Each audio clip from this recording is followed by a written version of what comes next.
சந்திரபாபு நாயுடு அவர்கள் இந்தியாவில் இருக்கக்கூடிய முதல்வர்களிலேயே பணக்கார முதல்வராக திரு சந்திரபாபு நாயுடு அவங்க தெரிவித்த பட்டியலின்படி சந்திரபாபு நாயுடு 931 கோடி ரூபாய் சொத்துக்களோடு முதலிடத்தில் இருக்கிறார். இரண்டாவது இடத்தில் அருணாச்சல் பிரதேஷின் முதலமைச்சர் திரு பேமா கண்டு 332 கோடி சொத்துக்களோடு இருக்கிறார்.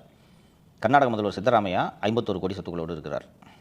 அடுத்து நாகாலாந்து, மத்திய பிரதேஷ், புதுச்சேரி என்று வரிசையாக வருகிறது.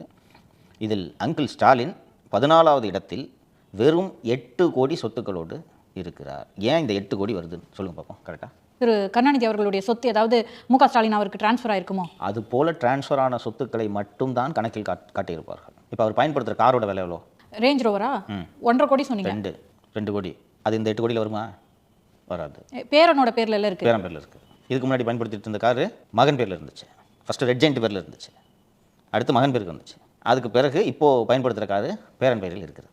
அவர் கையில் ரெகுலராக கட்டுற வாட்ச் மட்டும் 1.5 கோடி, 45 லட்சம், 50 லட்சத்துக்கு 3 வாட்ச் கட்டியிருக்காரு. இந்த 3 வருட ஆட்சியில் இந்த துபாய் போனாங்கன்னு சொன்னல, அதில் வாங்கினது இந்த வாட்ச். அதெல்லாம் வேறு யார் பேர்லையும் இருக்குது. வாட்ச்லாம் என்ன பேர் காட்டணுட்டு என்ன இருக்குது உங்களுக்கு? இன்னொன்று மர்ம பேரில் இருக்கும். அதான், ஏன்னா அசையும் சொத்து அசையா சொத்துன்னு வாட்செல்லாம் கூட வரும். பெரிய அமௌண்ட் இல்லை. இன்னொன்று கணக்காட்ட வேண்டியதே இல்லைன்னு நினச்சிருக்கிறாரு.